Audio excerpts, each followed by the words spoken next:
오늘 은혜 받으실 하나님 말씀은 열왕기하 23장 1절에서 9절 말씀입니다. 구약성경 602면 열왕기하 23장 1절에서 9절까지 말씀을 한 절씩 교독하시겠습니다. 열왕기하 23장 1절 말씀 제가 먼저 읽겠습니다.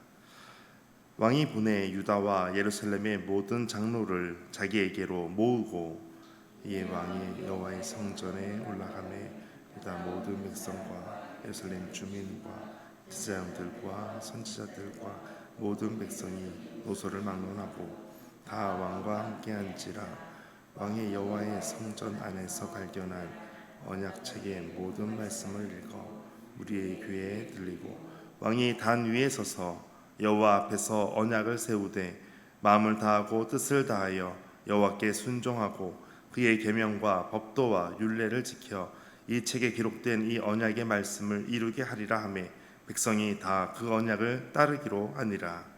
왕이 대제사장 hil기야와 모든 부제사장들과 문을 지킨 자들에게 명령하여 바알과 아세라와 하늘의 일월 성신을 위하여 만든 모든 그릇들을 여호와의 성전에서 내다가 예루살렘 바깥 기드론 밭에서 불사르고 그것들의 죄를 베델로 가져가게 하고 옛적에 유다 왕들이 세워서 유다 모든 성읍과 예루살렘 주위의 산당들에서 분향하며 우상을 섬기게 한 제사장들을 폐하며 또 바알과 해와 달과 별대와 하늘의 모든 별에게 분향하는 자들을 폐하고 또 여호와의 성전에서 제사상을 내다가 예루살렘 바깥 기드론 시내로 가져다 거기에서 불사르고 빻아서 가루를 만들어 그 가루를 평민의 묘지에 뿌리고 또 여호와의 성전 가운데 남창의 집을 헐었으니 그곳은 여인이 아세라를 위하여 휘장을 짜는 처소였더라. 또 유다 각 성읍에서 모든 제사장을 불러오고 또 제사장이 분향하던 산당을 게바에서부터 브엘세바까지 더럽게 하고 또 성문의 산당들을 헐어버렸으니 이 산당들은 그 성읍의 지도자 여호수아의 대문 어귀 곧 성문 왼쪽에 있었더라. 함께 읽겠습니다. 산당들의 제사장들은 예루살렘 여호와의 제단에 올라가지 못하고 다만 그의 형제 중에서 무교병을 먹을 뿐이었더라. 아멘. 주님의 말씀입니다. 오늘도 주님의 은혜와 평안이 함께 하시기를 축복합니다. 요시야 왕은 가장 먼저 개혁을 하는 데 있어서 첫 번째 하는 것은 바로 장로들을 자기에게로 모으는 일이었습니다.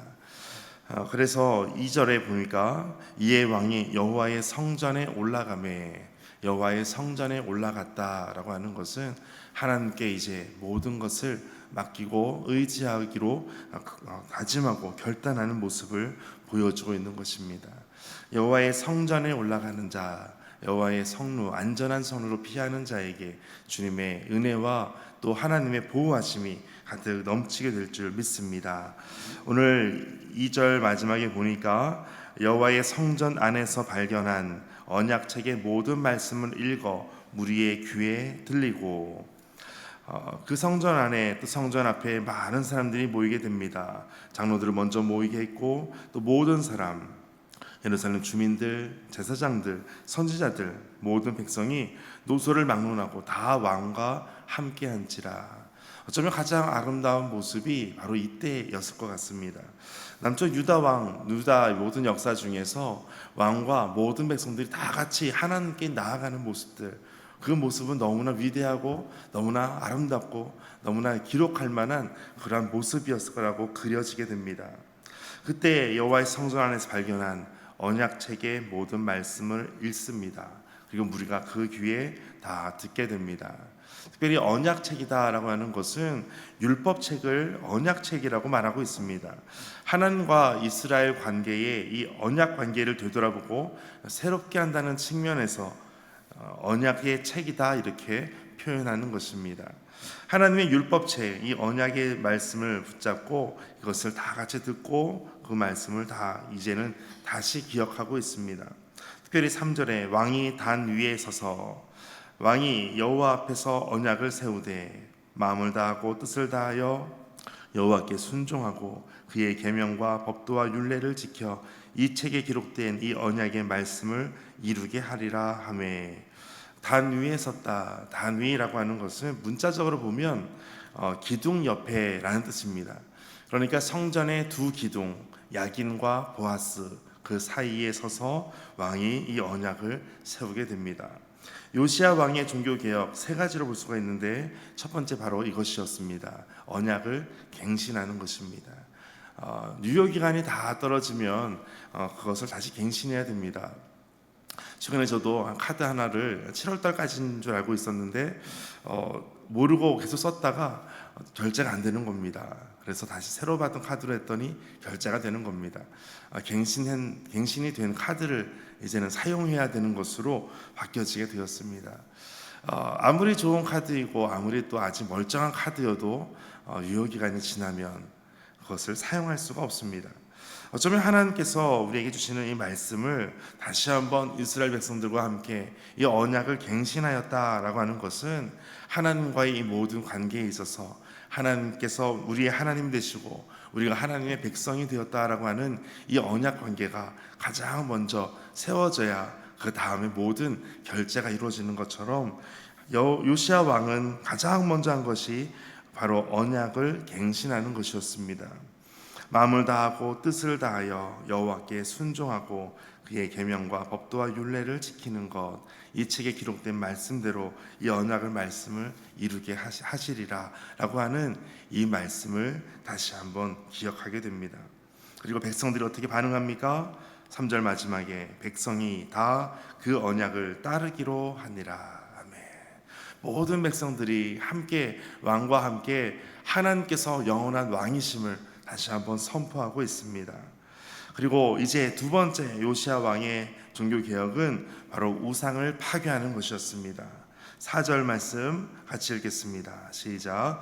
왕이 대제사장 hil기야와 모든 부제사장들과 문을 지킨 자들에게 명령하여 바알과 아세라와 하늘의 일월 성신을 위하여 만든 모든 그릇들을 여호와의 성전에서 내다가 예루살렘 바깥 기드론 밭에서 불사르고 그것들의 죄를 베델로 가져가게 하고. 아멘.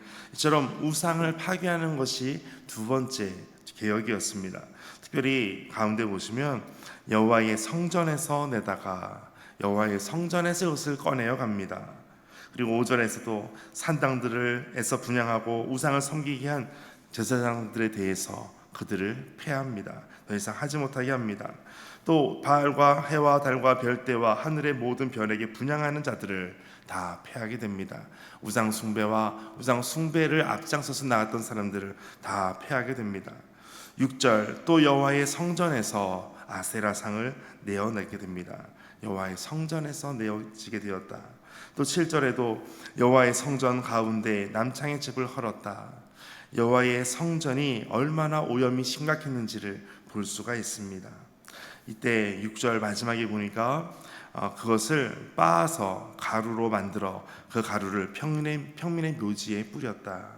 빻아서 가루를 만들어 뿌렸다라고 하는 것은 우상을 파괴하되 철저하게 파괴했다라는 것을 알 수가 있습니다. 대충 하지 않았습니다. 철저하게 하는 것입니다. 우리가 하나님을 믿는 것과 또 하나님도 믿는 것은 다릅니다. 우리가 하나님을 믿는 것과 플러스로 다른 것과 같이 믿는다면 하나님을 온전히 믿는 것이 아닙니다. 하나님을 믿는 것, 그것은 이제는 우리의 방향, 우리의 살 길을 오직 하나님께로만 향하여 있다라는 것을 의미하는 것입니다. 또 8절에서도 산당들을 헐어버렸습니다. 또 9절에 같이 읽겠습니다. 9절 산당들의 제사장들은 예루살렘 여호와의 제단에 올라가지 못하고 다만 그의 형제 중에서 무교병을 먹을 뿐이었더라. 아멘. 그들은 더 이상 제사장의 직무를 할 수가 없습니다. 그러나 뒤에 그의 형제 중에서 무교병을 먹을 뿐이었더라 라고 하는 것은 그들의 생계는 유지할 수 있도록 하였다라는 것입니다. 우리의 신앙이 만과 도에 큰 차이가 있습니다. 과거 사도행전에서 보면 예루살렘 교회에서 핍박받아서 나갔던 사람들이 각 다른 곳으로 흩어지게 됩니다. 흩어진 곳에서 보니까 어떤 사람은 유대인에게만 복음을 전하는 사람이 있습니다. 그런데 어떤 사람은 헬라인에게도 복음을 전하는 사람이 있습니다. 만과 도의 큰 차이가 있습니다. 오늘 우리가 하나님만 섬기는 것이 중요합니다. 그런데 여기에서는 하나님도 섬기는 것은 하면 안 되는 것이었습니다. 복음은 유대인에게만이 아니라 헬라인에게도 모든 사람에게도 전해져야 됩니다. 그러나 하나님을 섬기는 것은 오직 하나님만 섬기는 것이 우리에게 있어야 될 줄 믿습니다. 하나님도 섬기는 것에 대해서 하나님은 어떻게 말씀하시냐면 나를 버렸다라고 말씀하십니다. 하나님과 다른 것을 겸하여 섬길 수가 없습니다. 재물도 마찬가지고 다른 우상도 마찬가지입니다. 하나님과 다른 것을 같이 섬길 수가 없습니다.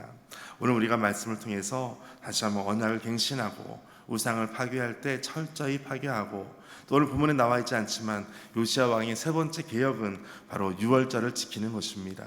하나님을 더욱더 가까이 가고 하나님의 말씀을 따라 행하는 것, 이것이 바로 언약의 말씀대로 실행하는 개혁이라는 것을 요시야 왕이 보여주고 있습니다. 오늘 우리 삶 가운데 이와 같은 개혁의 모습, 하나님의 말씀을 붙잡고 더 주님께 나아가는 믿음의 삶이 되시기를 주의 이름으로 축복합니다. 함께 기도하겠습니다. 하나님, 우리의 믿음이 들음에서 남을 기억하고 늘 말씀을 들음으로 우리의 믿음이 굳건해지게 하여 주옵소서. 다른 사람의 귀에 말씀을 전하는 자로 우리가 사용되기를 원합니다. 관습처럼 행하던 것들이 하나님 앞에 불의한 것임을 말씀으로 깨달을 때 가차없이 쳐낼 수 있는 용기와 실행력을 주옵소서. 우상을 숭배하지 않게 하시고 우상을 파괴하되 철저히 파괴하여 우리의 믿음, 우리의 예배가 더욱더 주님 앞에 온전하게 될 수 있도록 주께서 도와 주옵소서. 주님 감사합니다. 이 모든 말씀 예수님의 이름으로 기도하옵나이다. 아멘. 오늘 말씀 가지고 함께 기도하겠습니다. 오직 우리가 주님의 말씀 앞에 온전히 서게 하시고, 얼마나 주의 말씀을 듣고 나아갈 때 하나님의 말씀이, 우리가 하나님의 말씀을 읽을 때 오히려 하나님께서 하나님의 말씀이 우리의 삶을 읽어주는 은혜가 있게 하여 주옵소서. 철저하게 말씀 중심으로, 하나님 중심으로 살아가는 신앙이 되게 하여 주옵소서. 함께 기도하겠습니다. 하나님 아버지 감사합니다. 오직